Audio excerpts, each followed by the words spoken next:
nutcracker is the word I would use. Oh, I thought you were going to call me nutcracker because I said your name. You could say that Keir Or Starmer... nutter, you could say. Keir Starmer's been nutcrackered by comments from Sir Tony Blair and President Trump. Yes, he has. Both of whom are figures not universally loved by people in his own party. But their status as a former incredibly successful, in many ways, Labour Prime Minister and the current occupant of the White House means that criticism from them is not something that Keir Starmer would choose to have. And it has brought to life the political awkwardness of the raging, dangerous war in the Middle East that has just become over a week old. Welcome to Sunday's Newscast. Hello, it's Paddy in the studio. And it's Laura in the studio. And it's Henry at home. And it's Henry at home. Can I just say, before we get into a very serious conversation, I think Henry at home is now something that should be trademarked. Well, as I told you both, I was at a wedding last week and a big fan of the podcast who I'd not met before came up to me and said, "You're Henry at home." And so, I do have a surname too, by the way, in case anyone's wondering. It's Zeffman, and I appear on other bits of the BBC from BBC offices over the course of the week. But I'm very happy on Sundays to be Henry at home. You're Henry at home, and I'm BBC Laura Kane. That's just things. Once you've got a name, that's just what you get. So there you are. I think it could be a Substack, Henry at home, couldn't it? It could be a whole lifetime. With interior design tips? Yeah, it could be anything. I wouldn't go quite that far. I'm not sure anyone would want my tips. But when it takes off, we won't be getting any slice of it. We'll have retired by then. So the conversation actually on the airwaves is all about what the US president says about the UK's military support or not. That's correct. And Donald Trump, in one of his late night messages on social media, slagged off what's meant to be his closest ally, the UK, and its Prime Minister. And he said that the US doesn't need the UK. He said that this war in the Middle East is basically already been won by America and Israel. And so what if the UK is now thinking about sending 2 aircraft carriers? Donald Trump said, actually, the reality is the UK's only got 1 aircraft carrier that's in any state to be sent to the Gulf.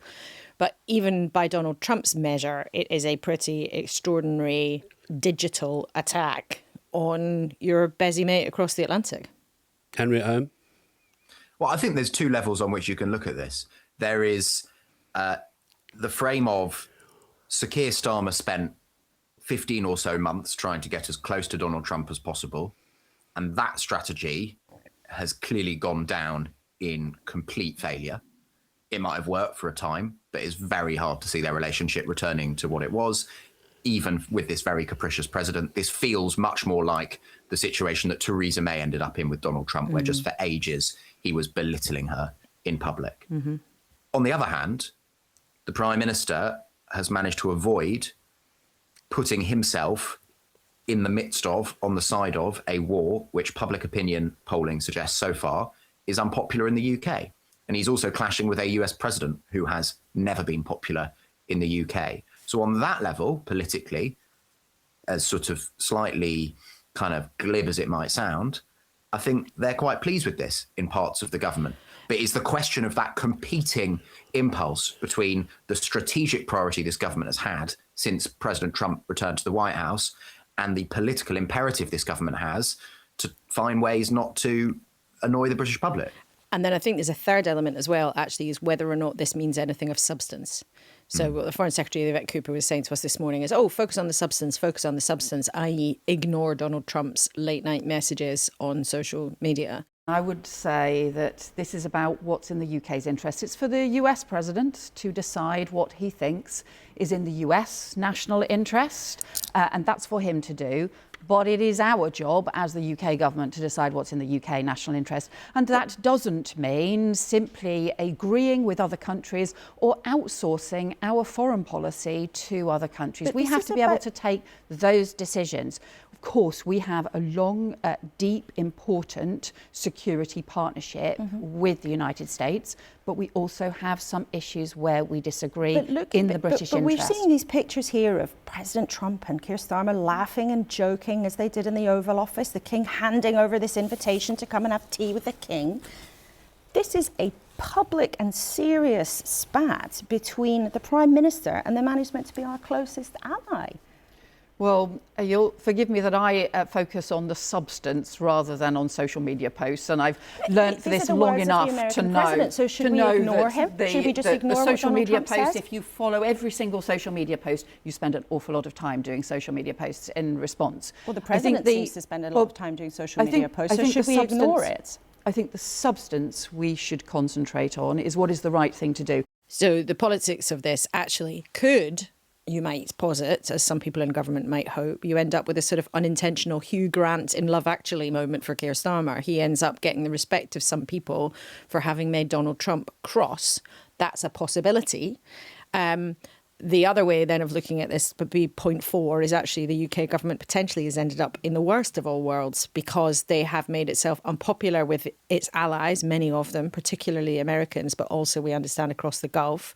The Cypriots, for example, have been cross about what they perceive as being a lack of support, but also angering people on the left because although we're not wholeheartedly in this war in the way that America would like, there are American bombers that will be taking off from British bases. There are RAF jets in the skies in the Middle East shooting down and intercepting Iranian drones and missiles.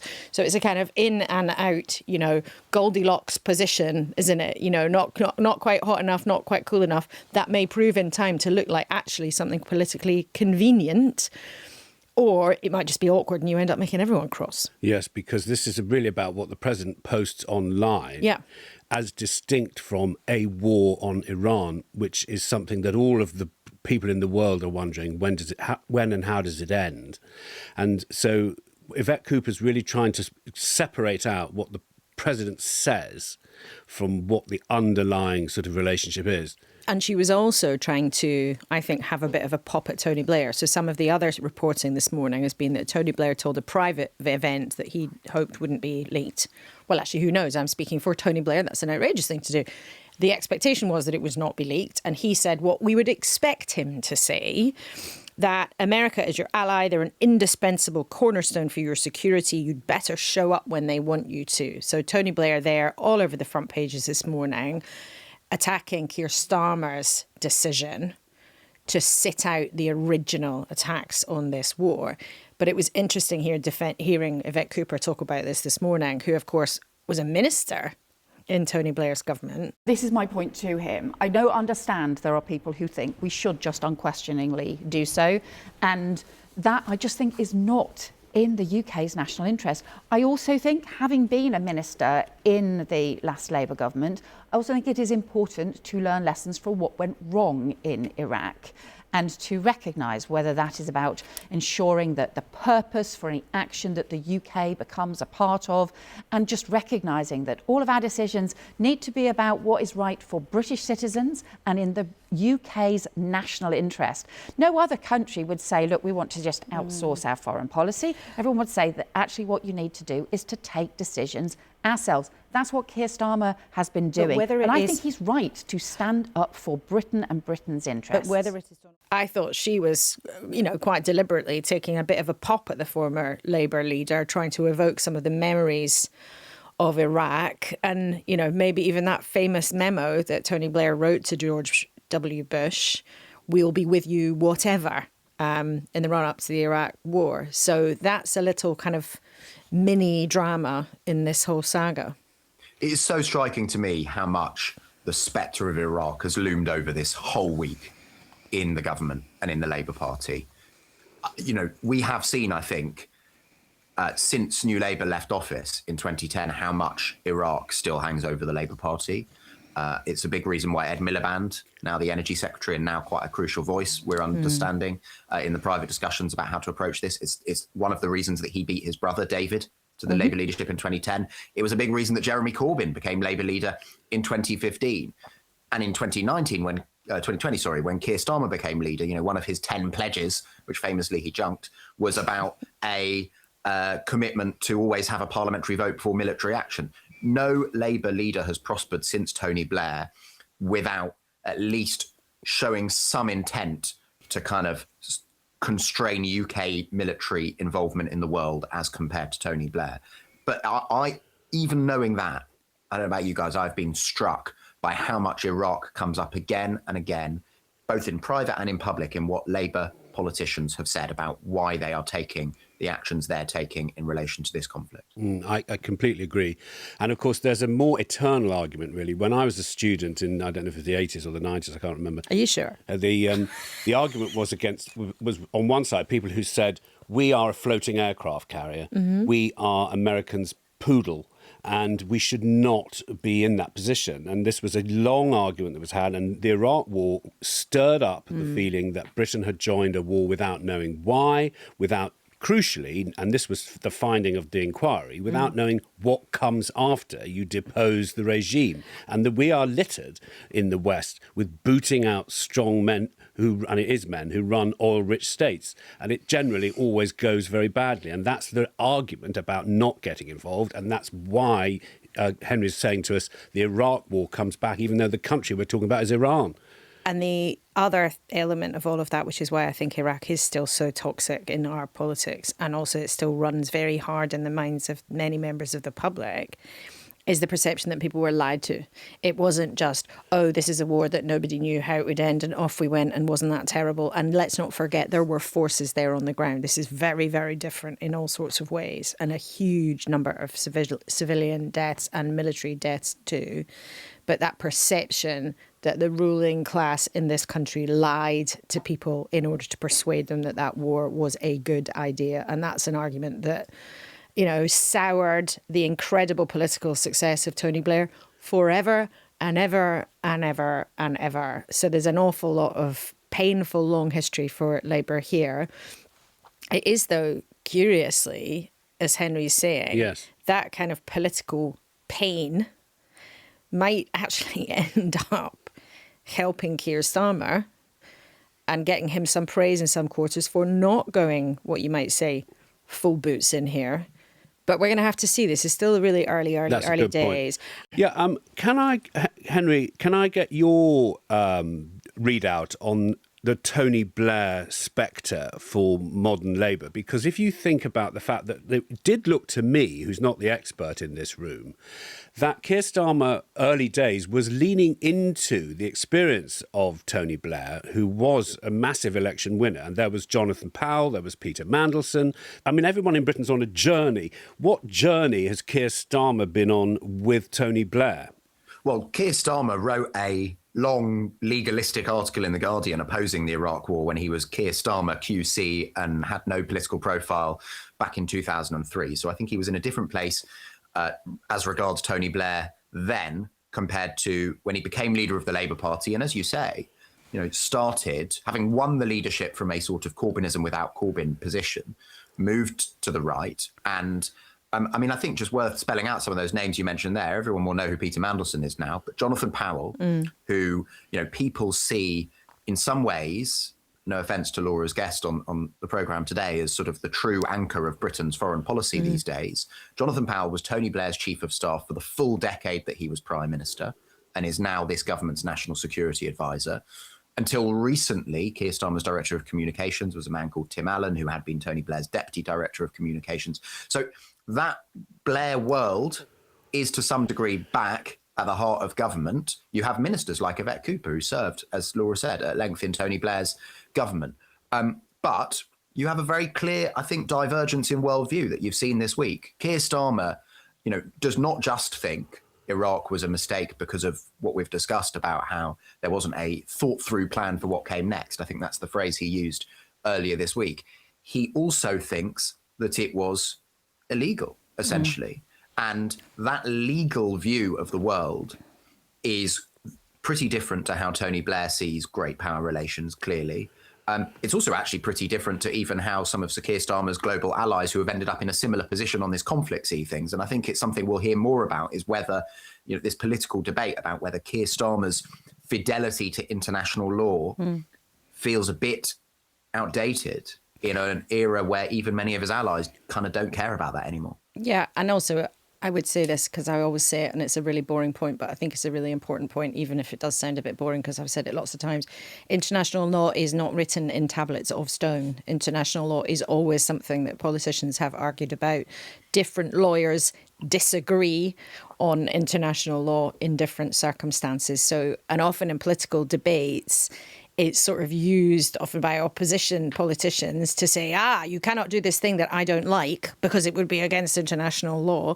But international law, to use a silly Whitehall jargon, is fungible. In other ways, it is very much open to interpretation, and it is not written on tablets of stone. But as Henry says, years ago at the Iraq invasion, even though America really wanted to do it, America and Britain laboured for months and months and months and months and months trying to get legal sign-off for the action that they wanted to take. This time, that's out the window. President Trump's on the record saying, I don't need international law.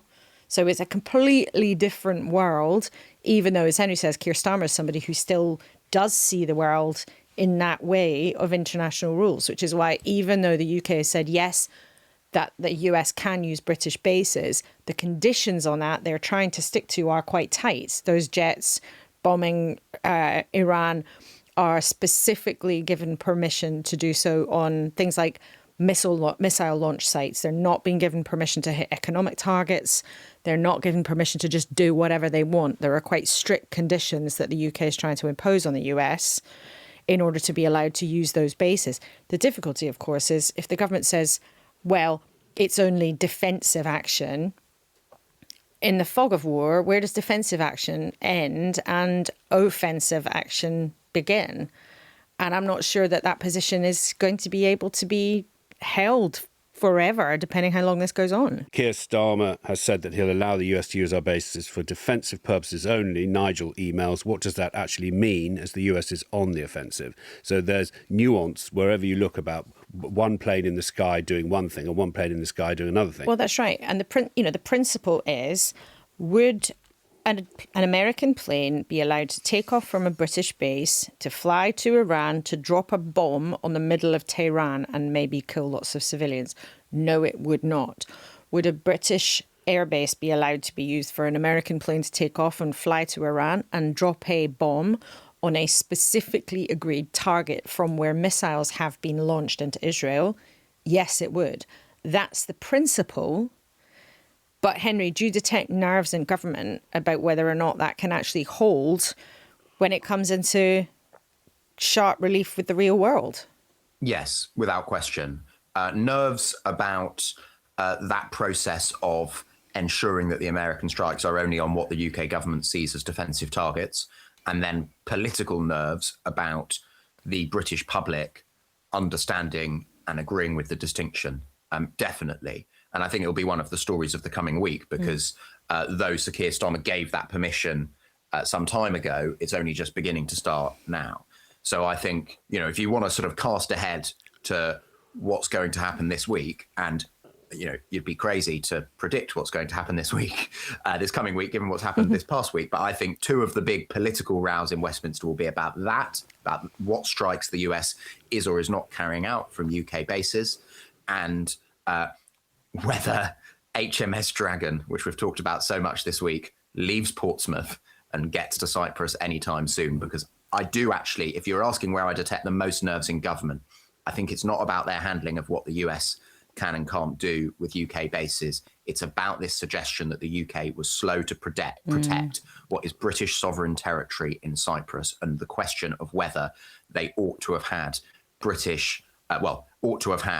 that vessel in the region much quicker, when instead you have Cyprus being protected by France and others. And let's hope, for goodness sake, that nothing awful happens. But you can see how the politics of that might unravel if a British ship has not arrived to defend that island and something terrible were to happen. So you can imagine the political catastrophe that could result in. So Lord West, who ran the Navy, is in the Mail on Sunday today saying that the Navy's been run down too much. And you could argue would expect him to say that, but he's written a whole piece. And others would agree. And many people would agree with that. And I could detect that the live wire of this, the third rail of this argument, because we had Sir Ben Wallace on Radio 4 today. Former Defence Secretary under the Conservatives. Yes. Yeah.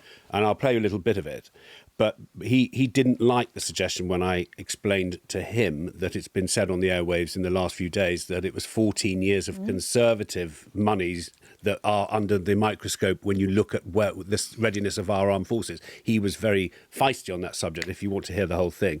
But here's what he said about the row, which is where we began this newscast, what must appear to many people days ago, with the row over the remarks from Donald Trump. And interestingly, he didn't make it worse for the Prime Minister, Ben Wallace. He criticised what Donald Trump had said, but he did repeat the Conservative position that the UK should have acted earlier and basically should have been there with more support earlier. So here's Sir Ben Wallace. If we just deal with Donald Trump and his remarks, I mean, him and his gang know no history at all, from what I can tell. We definitely needed the United States after the Battle of Britain, but we didn't say to them, don't show up, thanks, you weren't there in the 1930s or late 30s. Ultimately, America does need Britain. It's why he got so upset that he couldn't use our bases. He needs Britain for the basing, but he also needs Britain for the intelligence collection around the world. The Five Eyes partnership is not a one-way ticket at all. So I think, look, come on, that comes on the heel of him and his Pete Hegseth, his defense secretary, insulting Britain's contribution to Afghanistan and all the allies. So I wouldn't get too upset by his Truth Social binge. None of us should get upset, even about my own Twitter feeds. I think best to park that. I think the real key here is actually Tony Blair's comments today is really, really interesting, or recent comments about whether or not we should have given permission for the United States to use our bases. And if you listen to Yvette Cooper's answer today, it's it's a bit odd, it's a bit bizarre, let me say, because fundamentally it is in Britain's national interest to help the ally, whoever is in the White House, that currently provides the cornerstone of our defence and security in Europe. There speaks a man who knows what it's like to be in government when Donald Trump is in the White House and you wake up in the morning and pick up your phone and wonder, oh my goodness, what's he going to have said next? But I think the other point about that is there are different things in the national interest. Is it in the national interest to stand alongside America because it's such a special ally? Yes, the government would say yes to that. Is it in the British national interest to take part in what is considered by many to be a highly dangerous and illegal war? It's not necessarily in that national interest. So depending where you sit, the national interest has different flavours. Yeah, Henry, do you hear Ben Wallace setting an agenda there for comments that will be made this week? Yeah, definitely. I mean, I think it has been very striking the extent to which there has not been a consensus politically on how the government should handle this. Keir Starmer has held, I think, the Labour Party, the Parliamentary Labour Party, together quite effectively. And obviously that's his first political task and he'll be pleased with that. But we are not in anywhere close to the world of the aftermath of, for example, Putin's full-scale invasion of Ukraine, where there was a complete and total consensus in Parliament over how the UK government should handle that. And even, I think, to some extent, October the 7th and the aftermath of that, I mean, it fractured, but initially there was pretty strong consensus in the House of Commons over that too. We've had a long time of foreign policy consensus in the House of Commons. And I think partly because of the rise of insurgent parties of the left and right, but also just generally because of how different politicians view what's happening here in Iran and President Trump. I think we don't have that now. And I think that's really interesting. I think you're right. I think it's been smashed to bits. And it is the convention, newscasters in this country, that wherever possible, opposition parties stick closely to the government when it comes to foreign policy and security policy. And that is not the world that we are living in anymore. So let's go to events in Iran, where we are reporting, with thanks to our colleagues at BBC Persian Service, that a new Ayatollah, a new supreme leader, is being chosen today and possibly has been chosen today. Yeah, that's what we understand. We don't know who it is. What we do know, because the Iranians thought that there was, of course, a threat to them from America, that they did have a whole sort of designated system, as Liz Doucette was explaining to us a couple of weeks ago, about how they would choose the next supreme leader. So our colleagues at BBC Persia understand that that process has happened. That sort of inner council in Iran of what's left of the regime has got together and chosen the next leader. But we can't tell you who it is because we don't yet have that information. Of course, right across the BBC, we're also reporting on the attacks that are continuing, fire, black skies over Tehran, oil depots, we understand, have been hit. Incredible pictures and signs of awful attacks there. But of course, also across the region, with Israel attacking in Lebanon and other places across the Gulf still being hit by Iranian drones, towers on fire in Kuwait, all sorts of things happening. So the information about all the different strands of the conflict is across the BBC on lots of different platforms for you, and of course will be updated through the day. We should also say, Paddy, we're recording this at 3 minutes past 11. So by the time you're listening to this, newscasters, undoubtedly there will have been many more events, but just to give you a sense of the time at which we're recording this. So it's reckoned 40,000 people were killed with the reaction of the regime to the growing protests they saw, because there's an economic crisis in Iran. Prices have multiplied and it's very hard for people to get by. That's one of the root causes. It means that there is a strength of feeling in the country. We don't know how many people hold it, that is pleased that the regime is being bombed, that the military sites of repression, one woman said to me, are being attacked. We don't know. Of 100 Iranians, we don't know how many Iranians think that, but we do know that's thought. We do know that the protests shocked the world. And we know you put the strength of that reaction to the Iranian ambassador to the UK. That's right. So it's rare that somebody from the regime would accept a request for an interview. But we were invited in yesterday to the Iranian embassy in London, as we told you about yesterday. And of course, we did have the chance to put to him what the Iranian government had done, killing thousands of its own people on its own streets. And this is a flavour of how he answered those questions. Iranian side has their own problems due to the economic sanctions against us. And the Iranian people, unfortunately, has their own problems, in this matter. But I do believe, yes, now our people are in a very painful and sensitive a period of time, but they are supporting the government against the foreign invader, foreign aggressors. To say, you see, if you go to the inside of Iran, you can see one solidarity, one unity among the people. Ambassador, we would love to be able to report independently from inside Iran to see what is really going on. Why not? But we have seen much of what has gone on. Just this morning, I looked at many of the images and watched some of the videos from what happened to protesters in your country in January. I looked at images and videos verified independently by our colleagues at BBC Verify that show body bags littered over the courtyard of a mortuary, the Karizak Forensic Medical Center in Iran. I saw images of young, old, teenagers, people killed by your government, beaten faces, bloodied bodies, gunshot wounds. How on earth do you justify that and sit there today saying our people have some complaints? Your government killed thousands of their own people and the world saw that.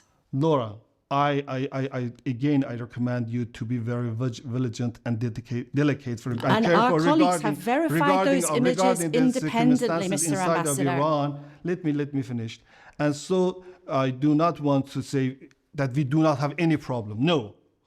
The problem there are in our country, but you see that how to address these kind of problems according to the Iranian laws and regulations, it's a very important.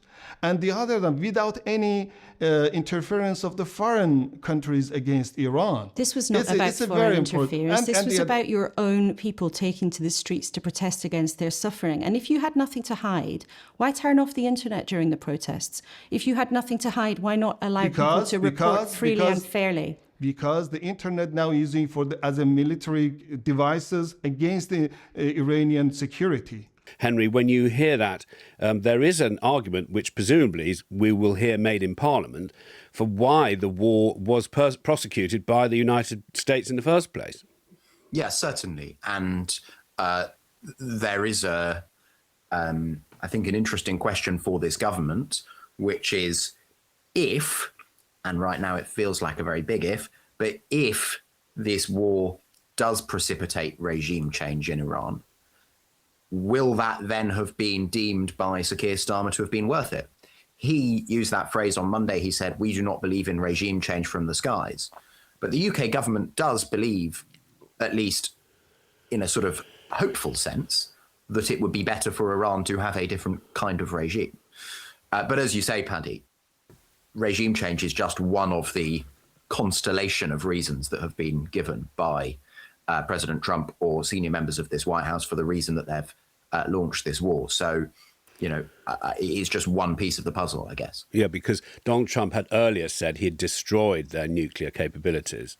So that doesn't square with having to take out more of their capabilities, including what Israel says is an existential risk to their country. Well, that's right. And when you speak to the Israelis, we spoke to the Israeli president this morning, he was sort of saying, well, Iranians should all rise up. But when the country is being bombed in the way that it does, that seems to me that's something that Israel and America can say rather than hope than expectation. This is a very complex, fraught, dangerous moment, and we cannot tell or assess with any great certainty at all how likely or not it is that Iranian people will be able to muster opposition forces in order to be able to depose their government. We have no way of being able to assess that accurately. As you said, Paddy, we know that many people in Iran do want change.